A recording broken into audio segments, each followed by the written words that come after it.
Idadi ya wanafunzi ambao tumewadahili kuwapokea mwezi wa kwanza wanaendana na miundombinu ambayo ipo kwenye shule zetu, kwa maana ya madawati, kwa maana ya walimu, kwa maana ya madarasa, kwa maana ya miundombinu mingine ikiwemo furniture na vitabu vya kujisomea na kila kitu. Kwa hiyo Mheshimiwa Rais ameshatoa maelekezo ni kwamba hakutakuwa na mwanafunzi hata mmoja ambaye atakaa chini, hakutakuwa na mwanafunzi hata mmoja ambaye atakosa mwalimu wa kumfundisha, hakutakuwa na darasa hata moja ambalo litakuwa na wanafunzi zaidi ya 40 kama maelekezo ya serikali yalivyo. Kwa hiyo tunategemea tupokee wanafunzi na tumeshajipanga kuhakikisha kwamba tunawapokea na watakaa bila kupata changamoto zote za usumbufu darasani na watapata elimu hiyo kama ambavyo serikali imekusudia. Kwa hiyo natoa hofu wananchi wote kuhakikisha kwamba sisi kama serikali tumejipanga kwenye eneo hilo na watapokelewa na watasoma kama ambavyo Mheshimiwa Rais ameelekeza, lakini pia tunategemea kupokea wanafunzi wa kidato cha kwanza mwaka 2026 mwezi wa kwanza. Tumia nafasi hii kuwajulisha kuwa udahili wa wanafunzi hao unaendelea kufanyika na maandalizi yote kimsingi yamekamilika na tuko tayari kwa ajili ya kuwapokea wanafunzi hao, na uandikishaji unaendelea. Na kwa upande wa elimu ya msingi, wavulana ambao wameandikishwa ni 2910 na wasichana 3050, jumla ni 5960.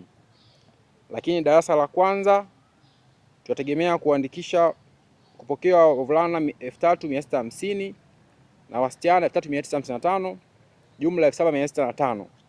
Lakini kwa upande wa MEMKWA tunafahamu tuna wenzetu wale wa MEMKWA ambao wameingia kwenye mfumo wa elimu wakiwa umri tayari umeshapita.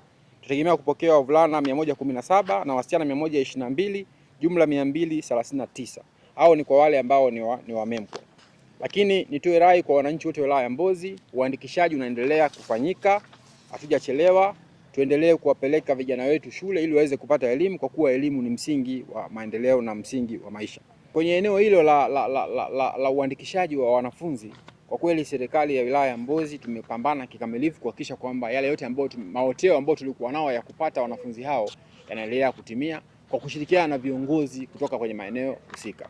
Kwenye kata zetu zote 29, kwenye vijiji vyetu vyote na vitongoji vyetu vyote 666 tumeshirikiana na viongozi husika ili kuweza kupata wanafunzi wote ambao wanahitaji kwenda shuleni ili waweze kupelekwa shuleni kwa ajili ya kupata hiyo elimu. Kwa hiyo ni watoe tu wasiwasi, ndugu zangu, sisi kama serikali ndio maana tupo kazini mpaka kipindi hichi ili kuhakikisha unapofika mwezi wa kwanza mwaka 2026 wanafunzi wote ambao wana sifa ya kuwa kidato cha kwanza wanakwenda kidato cha kwanza, lakini wale ambao wana sifa ya kwenda elimu ya awali na elimu ya msingi wote wanakwenda kwenye elimu ya msingi. Lakini pia kama mnavyofahamu tuna shule yetu maalum kabisa ya kanda, shule ya Ukwile, na yenyewe pia inaanza mwaka huu mwezi wa kwanza. Ni shule ambayo ni ya wavulana, iko pale kata ya Ukwile, ambayo inategemea kuanza kudahili wanafunzi 80 kwa maana madarasa mikondo miwili.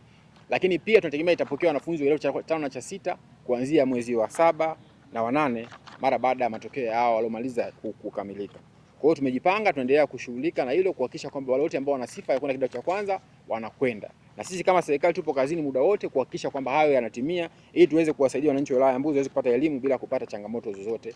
Na sisi kama serikali tunawasaidia ili kuhakikisha hiyo azma hiyo inaweza kutimia.